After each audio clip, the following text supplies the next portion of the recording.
어떤 분과의 대화인지 또 누구에게 들었는지 정확하게 기억나지는 않습니다.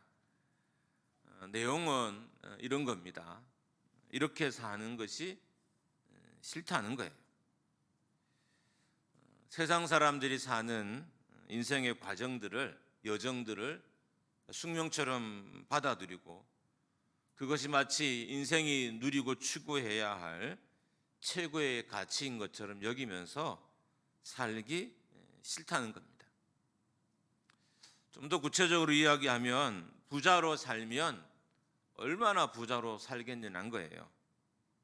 성공을 하면 얼마나 성공하겠느냐는 것입니다. 자식 자랑을 하면 얼마나 하겠냐는 겁니다. 문제는 이 말이 성도가 아니라 불신자 입에서 나왔습니다. 그래서 제가 누군지는 모르지만 기억을 하고 충격을 받아서 기억이 됐기 때문에 여러분에게 신원을 정확하게 밝히지 못하지만 전하게 되는 것입니다. 이번 태국 방문은 선교사님을 제외하고는 잘 모르는 사람들과의 동행이었습니다. 자기 자랑을 잘하지 않는 분들이라서 그런지 그런 이야기는 거의 없어서 기분이 너무 좋았어요. 그런데 시간이 오르다 보니까 자연스럽게 나오는 질문이 있었는데 자녀인 거예요. 자녀가 어떻게 돼서 이렇게 묻게 되잖아요. 문제는 이렇게 자녀 이야기를 할 때 우리가 구미에서 간 사람들이 하고 선교사님 합치면 5명인데 5명 중에 승자는 1명밖에 없다는 거예요. 자녀 얘기를 했을 때 정말 당신의 자녀를 교육을 잘했군요, 좋은 대학을 다니네요 라고 할 만한 사람은 1명밖에 없다는 거예요. 왜냐하면 비교하면 누군가보다는 못하기 때문에 그 중에 가장 좋은 대학을 다니고 가장 좋은 사회적인 지위를 갖고 가장 돈을 많이 벌고 물질의 축복을 누리는 사람은 단 1명밖에 없습니다. 자녀의 성공이라는 인생 목표를 가지고 살면 결국은 승자는 1명뿐이라는 이야기예요. 만약 여러분과 제가 내 자녀가 잘 되는 것이 내 인생의 가장 큰 기쁨이고 영광으로 여기면 이 자녀를 잘 양육하는 일에 승자는 1명밖에 없어요. 우리 교회도 자녀 이야기를 하면 승자는 1명밖에 없어요. 가장 좋은 대학을 다니거나 가장 돈을 많이 벌거나 가장 직위가 높은 자녀를 가진 부모가 이 자녀를 양육을 잘했느냐는 질문에 유일한 승자이기 때문인 것입니다. 1명이 되기 위해서 돈을 들이고 시간과 정성을 들이는 것입니다. 그분의 여제는 그래요. 이게 싫다는 거예요. 왜 인생을 한평생을 자녀를 잘 양육하는데 인생의 목표를 두고 살아야 되냐는 거예요. 여러분, 돈도 비교하면 승자는 1명밖에 없어요. 우리 교회에서 가진 돈을 서로 비교하잖아요. 권사님 얼마 가졌어요? 집사님 얼마 가졌어요? 저는 5억이에요. 저는 10억이에요. 이렇게 하면 가장 많이 가진 사람 1명 있을 텐데 결국 승자는 그 사람 1명밖에 없는 거예요. 그러니까 그분의 여지는 승자가 1명밖에 없는 인생을 내가 과연 살아야 하느냐인 거예요. 문제는 이런 삶이 싫다는 겁니다. 더 충격적인 것은 이것이 성도가 아니라 불신자 입에서 나왔다는 거예요. 이 정도의 가치 있는 말은 성도 입에서 나와야 정상이죠. 근데 성도 입에서 나온 것이 아니라 불신자 입에서 이 말이 나왔어요. 그러니까 불신자도 아는 거예요. 이렇게 자녀를 위해서 평생 살아봐야 소용이 없다는 것, 물질을 모으기 위해서 평생 열심히 일해야 소용없다는 것을 그 사람도 알아요. 그런데 우리가 모른다면 더 이상한 게 아닐까요? 성도들이 아직까지 이걸 못 깨닫고 있다면 이건 정말 이상한 게 아닐까요? 예수 안 믿는 정말 기분 나쁘게 하면 죽어서 지옥 가는 그 사람들도 인생을 그렇게 살면 안 되는 걸 아는데 예수를 알고 예수를 믿고 예수를 구주로 영접하고 그분 앞에 날마다 예배하고 찬양을 드린 우리가 이 사실을 모른다면 정말 슬픈 일일 것입니다. 더 나은 삶에 대한 갈망은 있지만 어떻게 살아야 하는지를 대부분 모릅니다. 그분도 그런 마음의 갈망은 있지만 결국 그렇게 살지는 못하고 있어요. 그게 우리예요. 세상 사람들도 더 나은 삶에 대한 목표는 있는데 이걸 어떻게 살아야 될지, 무슨 힘으로 그렇게 살아야 할지를 모르는 거예요. 근데 세상 사람만 모르는 것이 아니라 성도들도 마찬가지예요. 교회를 다니면서 지금까지 많은 목표들을 들었을 거예요. 그러니까 신앙생활을 이렇게 해라, 또 뭐 이렇게 살아야 됩니다라는 수많은 권면의 말씀을 들었지만 많은 사람들이 그것을 목표를 세우고 살았지만 그 목표를 달성한 사람은 별로 없어요. 왜냐하면 어떤 과정을 거쳐서 무엇이 그 목표를 이루게 하는지에 대해서 잘 모르기 때문인 것입니다. 많은 사람들이 다른 목표를 세우고 살아가려고 노력합니다. 그렇지만 대부분은 실패해요. 왜냐하면 어떻게 그 목표를 무슨 힘으로 이루어야 할지를 잘 모르기 때문입니다. 그럼 어떻게 해야 할까요? 이 문제에 대한 답을 예수님과 제자들을 통해서 얻어보려고 합니다. 오늘 본문은 예수님께서 떡 7개와 생선으로 4,000명을 먹인 사건 이후에 등장합니다. 이미 그 이전에 떡 5개 물고기 2마리로 5,000명을 먹인 사건이 있었어요. 그런데 예수님께서 바리새인들과 사두개인들의 누룩을 조심하라고 하셨어요. 이 사건 이후에 바리새인과 사두개인의 누룩을 조심하라라고 말씀하셨습니다. 그러니까 제자들이 생각이 하나 났어요. 자연스럽게 난 생각이에요. 자기들이 떡을 가지고 오지 않은 게 깨달았어요. 예수님께서 바리새인들과 사두개인들의 누룩을 주의하라고 하시자 떡이 생각났다는 것은 제자들은 늘 떡에 대한 관심으로 살았던 거예요. 예수님을 따라다녔지만 먹는 것에 대한 관심이 더 많았어요. 어떻게 보면 이해할 수도 있어요. 왜냐하면 많은 사람들이 예수님을 따라다녔고 그들을 먹이는 일은 중요한 일이었기 때문입니다. 그리고 예수님이 제자들과 또 군중들을 가르칠 때마다 집이 많고 사람이 많은 공간도 있었겠지만 사람이 없는 광야나 큰 공터 같은 곳에서도 가르쳤기 때문에 그 따라다니는 사람들을 먹이는 것은 제자들에게 있어서 중요한 문제일 수도 있었습니다. 그래서 바리새인들과 사두개인의 누룩을 조심하라고 할 때 제자들은 자연스럽게 떡이 생각났던 거예요. 그러니까 늘 떡 생각을 하고 있으니까 누룩을 이야기했는데 바리새인과 사두개인의 누룩을 이야기했는데 그들이 떡 가지고 오지 않은 것이 생각이 났던 것입니다. 그런데 예수님은 이런 제자들, 어떻게 보면 되게 충성스럽잖아요. 예수님을 잘 모시려고 하고 있는 거잖아요. 이런 제자들을 향해서 믿음이 작은 자들이라고 꾸짖으셨습니다. 그러니까 이렇게 됩니다. 광야에서든 빈들에서든 푸대접 받는 곳에서든 믿음으로 살라는 말씀이에요. 당연한 것을 걱정하는 제자들에게 믿음이 작다고 하셨어요. 다시 말하면 이 떡의 문제는 너희가 걱정하지 않아도 될 문제라는 거예요. 그러니까 제자들은 걱정하지 않아도 될 문제를 걱정하면서 시간과 에너지와 정력을 낭비하고 있었던 것입니다. 믿음이 작다는 단어가 가진 여러 가지 뜻들을 살펴보면서 나도 혹시 이렇게 믿음이 작지 않았나 한 번쯤 고민해 봐야 됩니다. 먼저는 믿음이 작다는 이 단어의 의미는 쉽사리 믿지 않는다는 의미가 있어요. 그러니까 웬만해서는 안 믿는다는 거예요. 여러분, 인생에 믿을 수 없는 상황이 많은 것은 사실입니다. 어떻게 보면 쉽게 믿어지지 않는 것도 정상일 수 있어요.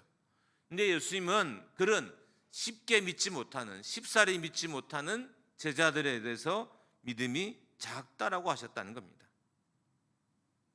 믿음은 믿어지지 않는 상황을 믿는 것이 믿음이에요. 믿을 수 있는 것을 믿는 건 믿음이 아닌 거예요. 그것은 누구나 다 알 수 있는 거예요. 믿지 못하는 것을 믿는 것이 믿음인 것입니다. 쉽게 믿어진다면 믿음의 문제가 생기지 않을 것입니다. 근데 우리에게 믿음의 문제가 생기잖아요. 왜 그럴까? 우리가 쉽게 못 믿는 거예요. 하나님이 나의 삶을, 내 인생을, 내 시간들을, 우리 가정들을, 내 앞날들을 인도하시고 역사하실 것에 대해서 쉽사리 못 믿는 거예요. 이미 충분히 믿음을 보여주셨고 믿을 수 있는 여건과 조건을 보여줬음에도 불구하고 못 믿는다는 의미가 이 안에 있습니다. 정말 모든 상황들이 쉽게 믿어지지 않아요. 그런데도 예수님은 제자들에게 믿음이 작다라고 꾸짖었다는 겁니다. 그러니까 여러분과 제가 쉽사리 믿지 못하는 상황에서 못 믿는다면 그것도 꾸짖음의 대상이라는 의미예요. 우리는 그것을 합당하게 여기잖아요. 이런 상황이면 못 믿는 게 맞아요. 이런 상황이면 믿지 않음의 결정을 하는 것이 맞아요 라고 여기는데 아니라는 거예요. 두 번째로 믿음이 작다는 것의 또 다른 의미는 신뢰가 없다는 겁니다.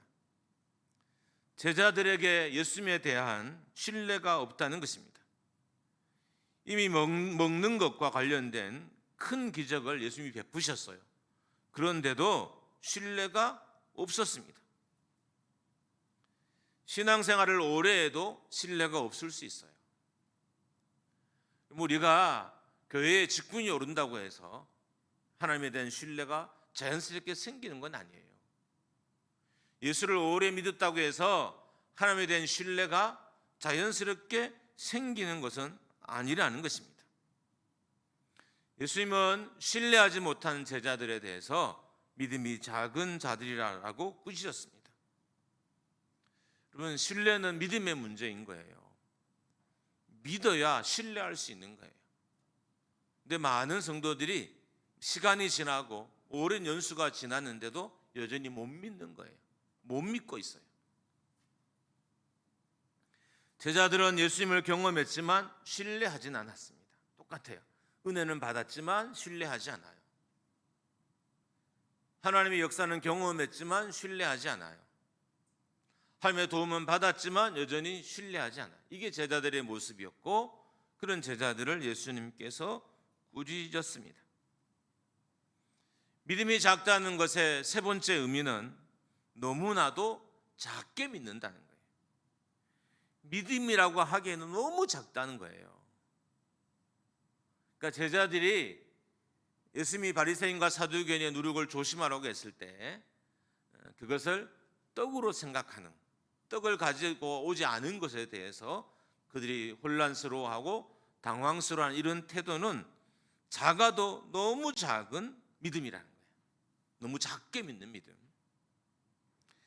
이미 5,000명을 먹이고 4,000명을 먹인 사건을 경험하고도 여전히 먹을 것을 걱정하는 제자들이 너무 작게 믿는다는 겁니다. 여기서 작다는 것은 단순히 작은 게 아니라 너무너무 작다는 의미예요. 이 말을 들으면 저도 부끄럽습니다. 왜냐하면 너무너무 작은 믿음을 저에게도 종종 수없이 때로는 자주 찾아볼 수 있기 때문입니다. 저에게만 너무너무 작은 믿음이 보일까요? 성도들에게도 어떨 때 보면 정말 믿음이 너무너무 작아요. 제가 집에 가서 어떻게 이렇게 믿음이 없을까? 믿음이 없어도 이렇게 올 수 있을까라고 말을 되뇌인 적이 몇 번이 있었어요. 누굴 받겠습니까? 여러분을 받겠죠. 근데 그걸 내가 여러분 앞에 되뇌이면 여러분이 시험 들 거잖아요. 그래서 유일하게 제 말에 시험을 덜 드는 아내에게만 해요. 자식들도 시험 들 거고 누구든 다 시험 들 거 아니에요.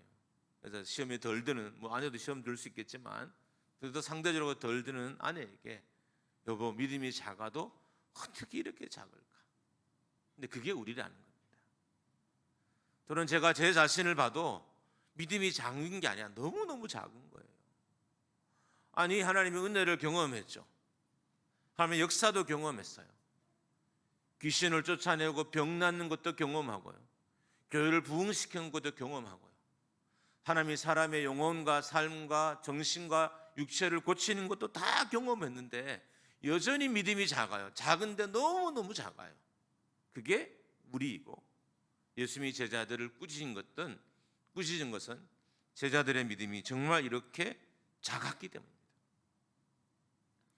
믿음이 작다는 것의 또 다른 의미는 믿음이 부족하다는 것입니다. 그러니까 믿음이라고 하기에는 부족하다는 거예요. 이걸 믿음이라고 할 수 있을까? 믿음이 작아도 너무 작다는 의미와 약간 비슷하죠. 부족하다는 거예요. 믿음이라고 하기에는 부족하다는 거예요. 믿음의 역사를 일으키기에는 부족하다는 거예요.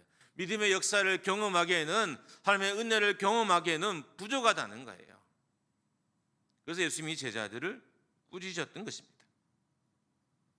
기적을 경험하기에는, 하나님의 도움을 받기에는, 믿음의 역사를 경험하기에는 믿음이 너무 부족하다는 의미인 것입니다. 여러분, 우리도 하나님의 저울에 우리의 믿음을 단다면 과연 우리 중에 몇 명이 그 믿음의 저울에 중량을 충분히 채울 수 있을까요? 남을 수 있을까요? 과연 그런 사람이 있기는 할까요? 정말 지금 시대를 보면 그런 생각이 자연스럽게 들어요. 여러분, 목사도 생각이 자연스럽게 드는 건 어쩔 수 없어요. 그냥 생각을 하면, 상황을 보면, 그냥 문제를 보면 자연스럽게 드는 생각을 제가 어떻게 막아요? 막을 수가 없어요. 그 생각 중에 앞에서 말했던 믿음이 작아도 너무너무 작다는 것과 믿음이 부족한데 정말 너무 부족하다는 그 생각이 수없이 저 자신에게 들고 또한 교회와 이 시대에게도 들기도 합니다. 마지막으로 믿음이 작다는 것은 충성이 작다는 겁니다. 믿음이 작다는 것은 예수 그리스도에 대한 충성이 작아졌다는 의미입니다. 우리가 충성이 없으면 믿음의 세계를 경험할 수 없어요. 충성은 좀 더 적극적인 거예요. 기꺼이 목숨을 내놓고 자기 삶을 내놓고 자기 인생을 헌신하는 것. 어떻게 보면 훨씬 더 적극적인 세계가 충성의 세계예요. 내가 누군가를 충성하고 할 때는 우리가 연상되는 게 있잖아요. 훨씬 더 액션이 강해요. 움직임이 더 커요. 근데 믿음이 작다는 것은 이런 적극적인 움직임과 충성이 없다는 의미이기도 합니다. 문제는 충성이 없으면 믿음의 세계를 경험하지 못합니다. 뛰어드는 헌신이 없으면, 덤벼드는 헌신이 없으면 뭔가 해결하거나 문제를 해결하거나 또 상황을 역전시키는 것은 경험할 수 없어요. 우리는 어떻게 해요? 충성스러운 사람이 아니라 방관자로 살아가요. 교회에 문제가 있으면 방관자가 돼서 뒤로 이렇게 물러 있어요. 그것을 아주 균형적인 신앙이라고 생각하는 거예요. 오늘 본문은 그런 우리의 태도를 균형적이라고 말하지 않고 어떻게 해요? 믿음이 작다라고 말합니다. 하나님 나라의 예수 그리스도에 대한 충성심이 믿음을 경험하게 하고 또한 믿음으로 살게 한다는 의미입니다. 이제 제자들에게 믿음이 작다고 하시면서 떡 5개와 5,000명을 먹인 사건과 떡 7개와 얼깃교회로 4,000명을 먹인 사건을 말씀하셨어요. 중요한 건 이 사건을 말씀하신 게 중요한 것이 아니라 핵심은 남았다는 거예요. 5,000명을 먹이고 남았다는 거예요. 4,000명을 먹이고 남았다는 것입니다. 5,000명을 먹이고도 남은 것을 광주리에 많이 담을 수 있었고요. 4,000명을 먹이고도 남은 것을 광주리에 많이 담았다는 것입니다. 하나님의 일하심은 인간의 생각과 인간의 방식을 넘어선다는 의미예요. 그래서 없음을 걱정하지 말라는 거예요. 가지고 오지 않음을 걱정하지 말라는 거예요. 내가 이미 이렇게 너희를 먹이지 않았느냐. 그래서 없음을 가지고 오지 않음을 걱정하지 말라는 것입니다. 우리는 걱정을 당연스럽게 여깁니다. 걱정하는 것. 어떻게 보면 당연스러울 수도 있어요. 근데 이 걱정이 조금만 지나치면 그냥 자연스러운 걱정들이 있을 수 있어요. 사람이 약하니까 근데 문제는 이 걱정이 조금만 지나치면 문제가 된다는 것입니다. 걱정 없는 사람이 없고 걱정하지 않는 사람이 없기 때문에 사람들은 걱정을 당연한 것으로 생각합니다. 그런데 예수님은 걱정하는, 이미 경험했는데 걱정하는, 사천을 먹이고 5천을 먹인 것을 경험했는데도 걱정하는 제자들에 대해서 믿음이 작다라고 꾸짖으셨어요. 온화하게 말해도 믿음이 작다고 말씀하신 겁니다. 예수님이 이 사건에 대해서 막 분노하시고 화를 내서 말씀하신 건 아니에요. 되게 온화하게 말씀하셨어요. 근데 믿음이 작다고 하셨기 때문에 화는 내지 않으셨지만, 분노는 하지 않으셨지만 이 용어 자체가 우리에게 되게 심각한 일이라는 거예요.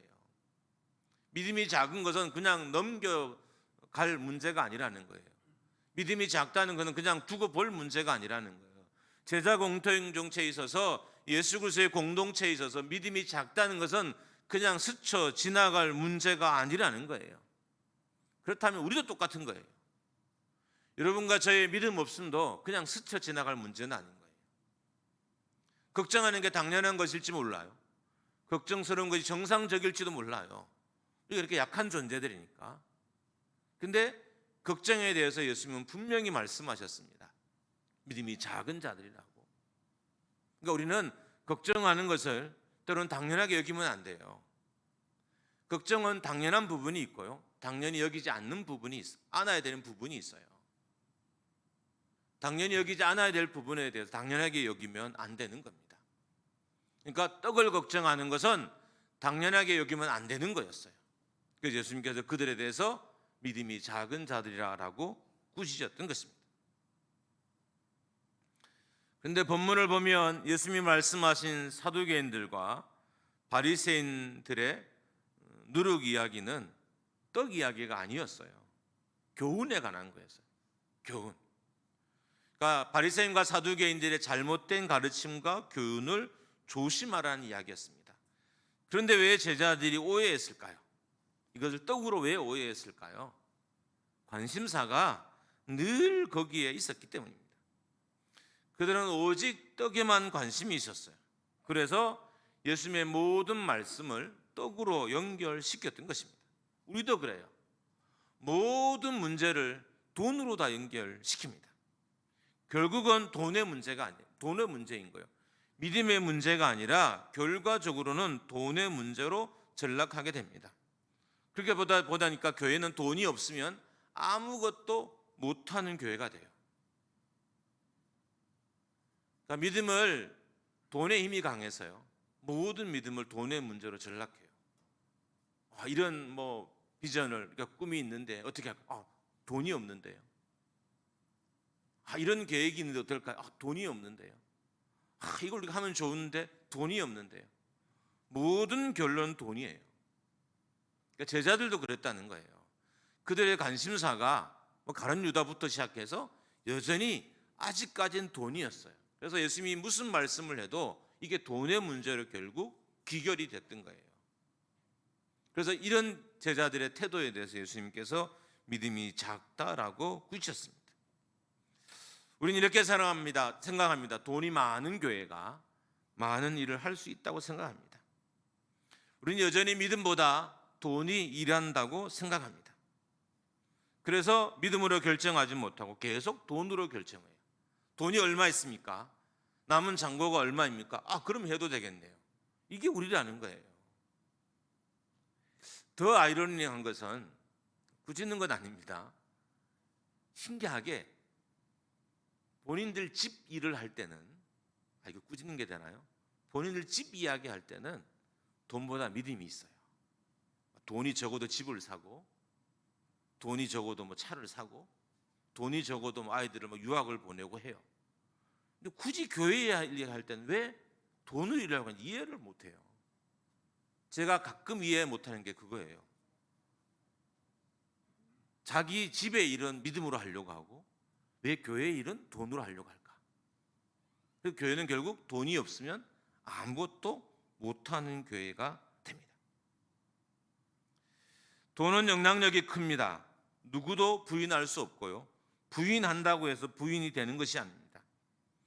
그런데 아무리 돈의 영향력이 커도 믿음보다는 크지 않습니다. 돈이 할 수 있는 일이 많아도 믿음이 할 수 없는 일은 없기 때문에 결국 믿음, 할 수 있는 일이 훨씬 더 큰 거예요. 여전히 이 말씀을 듣는 중에도 우리 마음속에 아니라는 생각이 들 수 있어요. 목사님, 돈이 더 많은 일을 해요. 제가 돈이 많았으면 지금보다 훨씬 더 잘 살았을 거예요. 목사님, 제가 돈이 많았으면 우리 자녀를 훨씬 더 잘 키웠을 거예요. 아니요, 믿음으로 키웠어야죠. 믿음으로 가정을 이끌었어야죠. 믿음으로 이끌지 못했기 때문에 결국 돈이 부각된 거예요. 돈의 힘이 부각된 거예요. 만약에 우리가 돈을 더 크게 여긴다면 여러분과 저는 평생 아무런 일도 하지 못할 것입니다. 왜냐하면 여러분과 저는 돈으로 무엇을 할 수 있을 만큼 돈이 많지 않기 때문이에요. 그렇지 않나요? 여러분, 돈으로 무엇을 할 수 있어요? 여러분이 가진 돈으로. 그런데도 믿음을 안 갖는 건 더 아이러니한 거예요. 아무리 돈을 많이 가져도 그 돈으로 할 수 없는 게 너무너무 많잖아요. 근데 왜 굳이 돈을 믿는지 이해가 안 돼요. 돈이 할 수 없는 일들이 수없이 보이는데도 돈을 믿어요. 믿음이 할 수 있는 일이 수없이 많은데 믿음을 안 가져요. 이게 아이러니인 거예요. 예수님이 제자들을 꾸짖는 포인트가 여기인 거예요. 믿음보다 돈이 더 많은 일을 할 수 있다고 믿었던 거죠. 예수님보다 돈이 훨씬 더 많은 일을 할 수 있다고 믿었던 거예요. 그래서 그것을 꾸짖고 믿음이 작다라고 하셨던 것입니다. 여러분과 저는 돈이 없는 사람입니다. 아멘 하셨다는데 아멘 안 하는 거 보니까 돈이 많으신가 봐요. 돈이 없는 사람. 그래서 돈으로 살면 앞으로 망해요. 왜요? 돈이 없으니까 당연히 돈이 할 수 있는 일은 없어요. 정말 돈이 많아서 그 돈으로 무엇은 할 수 있으면 괜찮지만 우리가 그 돈이 많지 않잖아요. 그러니까 남은 생애는 뭐로 살아야 돼요? 돈이 사는 게 아니라 믿음으로 살아야 되는 거예요.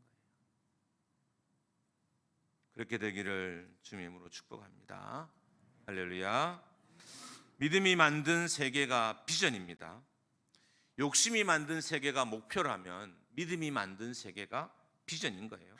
잠언 29장 18절을 같이 한번 읽어보겠습니다. 같이 읽습니다. 시작. 묵시가 없으면 백성이 방자히 행하거니와 율법을 지키는 자는 복이 있느니라. 여기 방자히 행한다는 의미는 자제력이 없어진다는 거예요. 묵시를 영어 성경에서는 비전으로 번역해 놓았습니다. 그러니까 간단하게 하면 이런 거죠. 비전이 없으면 자제력이 없어져 무분별하게 살아간다. 비전이 자제력을 만들고 비전이 삶의 낭비를 막는다는 거예요. 그러니까 목표가 없으면, 비전이 없으면 자제력 없이 살게 된다는 것입니다. 근데 여기서의 비전은 단순한 개인적인 목표는 아니에요. 그러니까 개인적인 목표가 있는 사람이 뭐 자제력을 가지고 인생을 산다 이런 개념이 아니에요. 여기에서의 비전은 하나님께서 선지자를 통해서 그 백성에게 하신 말씀, 환상으로 본 하나님의 뜻, 환상으로 본 하나님의 계획을 의미하는 거예요. 그러니까 여기서의 비전은 내 욕심과 관계된 것이 아니라 하나님의 뜻과 관련된 비전인 거예요. 하나님이 우리에게 주신 것, 우리 교회에게 허락하신 것, 우리 교회에 갖게 하신 것을 비전이라고 합니다. 그러니까 개인적인 목표가 없어서 청년들이 비전이 없어서 망한다는 말이 아니에요. 하나님의 뜻과 하나님의 계획이 담긴 하나님의 꿈으로, 환상으로 하나님이 말씀하신 것이 없기 때문에 망한다는 것입니다. 하나님을 만나고 하나님부터 말씀과 또 그 뜻을 받은 사람들은 망하지 않는다는 거예요. 아무리 어려워도. 하나님 앞에 엎드려서 하나님께 기도함으로 말미암아 하나님의 뜻을 받은 사람들, 하나님의 계획을 받은 사람들은 어떤 어려움이 있어도 망할 수 없다는 거예요.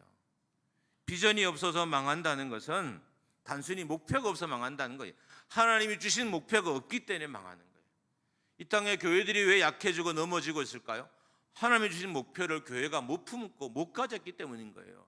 그냥 개인적인 목표, 개인적인 비전을 가지고 교회를 하니까 교회가 안 되는 거죠. 인생도 마찬가지예요.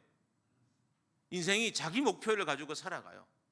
한 번쯤은 하나님이 나를 왜 이 땅에 태어나게 하셨을까? 무엇을 위해 살게 하셨을까? 어떻게 살기를 바랬고 나를 구원했을까라고 묻고 그 문에 대한 답을 하나님 아버지로부터 받아야 이게 정상적으로 살 수 있어요.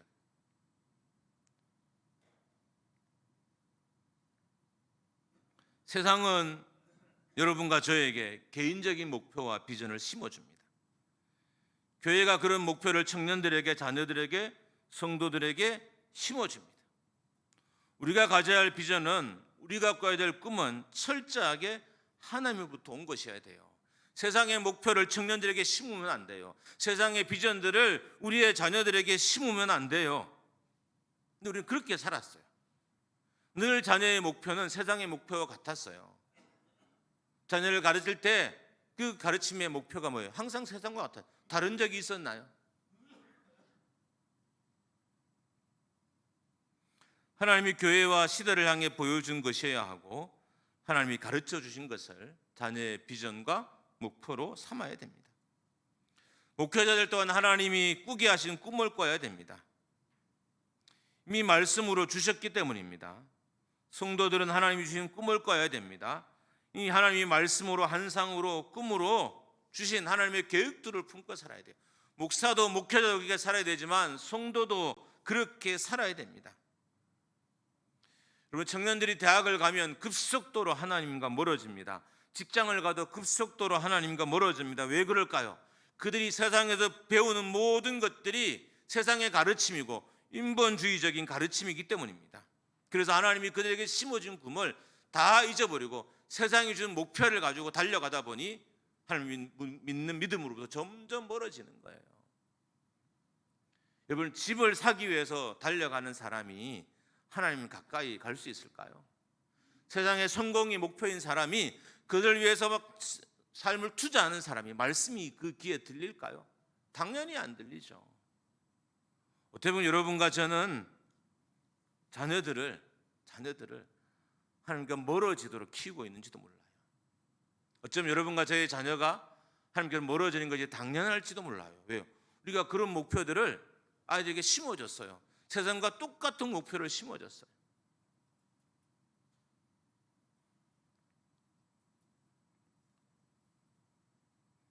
그 목표를 이루기 위해서 예수님을 잘 믿으면 안 됩니다. 하나님 나라에 충성을 하면 이룰 수 없어요. 교회의 일을 열심히 하면 이룰 수 없어요. 그래서 아이들이 교회로부터 멀어지는 거예요. 왜요? 세상의 꿈은요, 교회를 열심히 하면 이룰 수 없어요. 세상의 비전들은 교회를 열심히 해서는 이룰 수 없어요. 세상의 목표들은 내가 아무리 하나님 나라를 충성해도 이룰 수 없는 거예요. 그러니까 아이들이 어떻게 생각해요? 교회를 덜 해야지, 하지 말아야지, 멈춰야지, 덜 봉사해야지 생각하는 거예요. 그리고 그 세상의 목표를 향해서 열심히 달려가게 됩니다. 결국 많은 우리의 자녀들이, 또한 성도들이 개인적인 꿈과 비전은 가졌지만 하나님 주신 비전은 없기 때문에 방자히 행한다는 거예요. 절제가 없이 행하고요, 브레이크가 없는 삶을 살아요. 여러분, 제가 자기 목표를 이룬 사람들을 많이 만나진 않지만 만나보면 기본적으로 언어의 절제력이 없어요. 성공한 사람들은 기본적으로 언어의 절제력이 없어요. 그래서 방자히 행한단 말이 맞아요.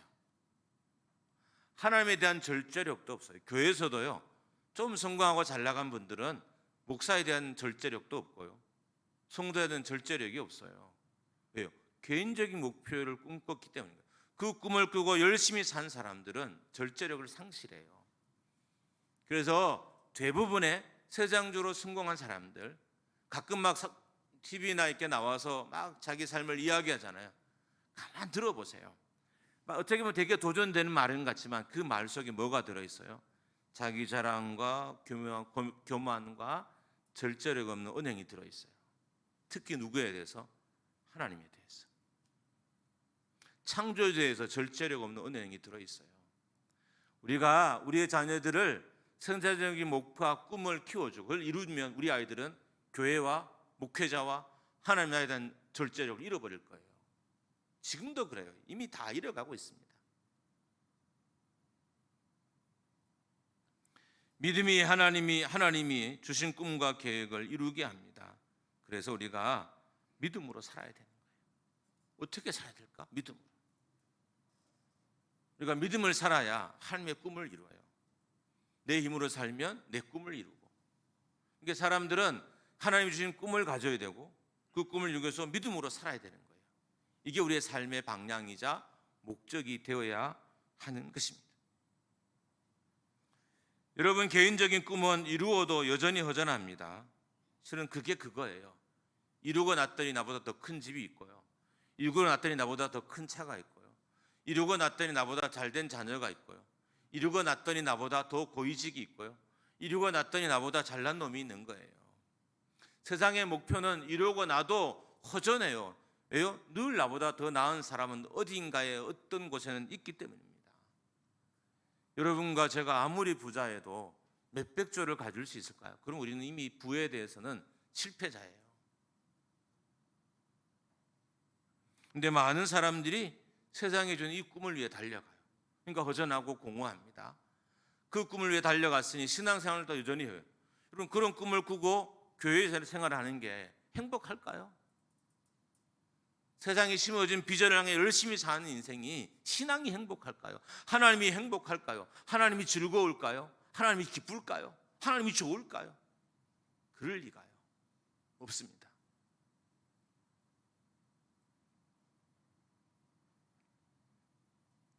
여러분이 아무리 꿈을 이루어도 더 많이 가진 사람이 있고 더 높은 사람이 있고 더 잘된 사람이 있고 더 능력 있는 사람이 있습니다.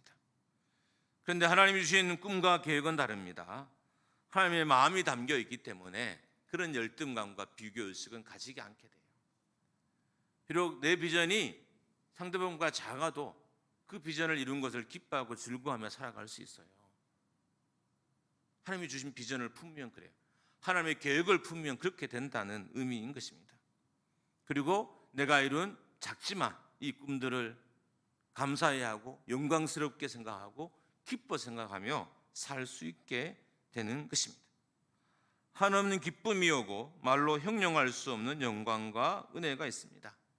한번 따라하겠습니다. 믿음으로 살고 비전으로 살아야 합니다. 할렐루야.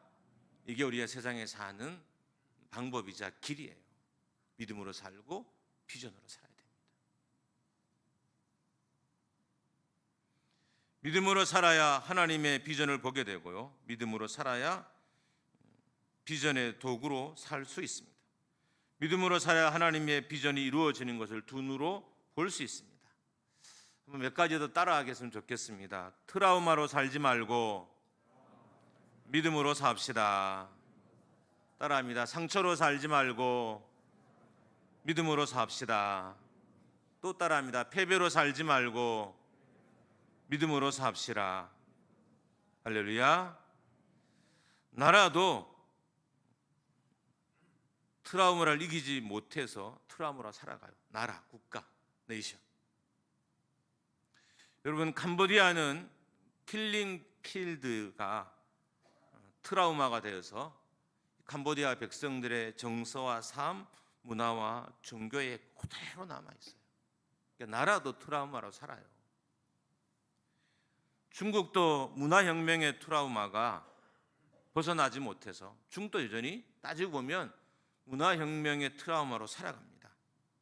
사회 곳곳에 문화혁명의 흔적이 남아 지금의 조금 이상한 중국을 만들어가고 있기 때문입니다. 대한민국도 마찬가지예요. 일제시대와 공산주의의 트라우마를 여전히 벗어나지 못해요. 그래서 우리는 이 두 프레임이 정치와 국가와 우리의 삶을 꽉 붙잡고 있어요. 여전히 우리의 사상, 문화에, 종교에 그 흔적이 남아 있습니다. 그래서 우리는 트라우마로 살지 말고 믿음으로 살고 비전으로 살아야 되는 거예요. 상처로 살지 말고 믿음으로 살고 비전으로 살아야 되는 것입니다. 또한 실패로 살지 말고 믿음으로 비전으로 살아야 하고요. 과거로 살지 말고 또한 믿음으로 비전으로 살아야 하는 것입니다. 어제로 살지 말고 내일로 살아야 됩니다. 저는 믿습니다. 하나님 여러분과 저를 오늘부터 믿음으로 살게 하실 줄 믿습니다. 할렐루야. 믿음으로 사십시오. 그리고 비전으로 살아가십시오. 하나님 오늘부터 우리 교회를 비전으로 살게 하실 줄 믿습니다. 비전으로 사는 교회가 되기를 주님의 이름으로 축원합니다. 인생의 목표를 살면 여러분 이룰 수 없습니다. 이루어도 허전합니다. 왜요? 누군가 나보다 더 많이 가졌고 더 높은 자리에 있기 때문이에요. 그러나 하나님의 꿈을 위해 살면, 그 꿈을 이루는 삶을 살면 비교가 되지도 않고요. 행복하고 즐겁고 평강과 영광과 은혜가 우리 삶에 머물게 돼요. 아무쪼록 여러분과 제가 그렇게 되기를 주님의 이름으로 축복합니다.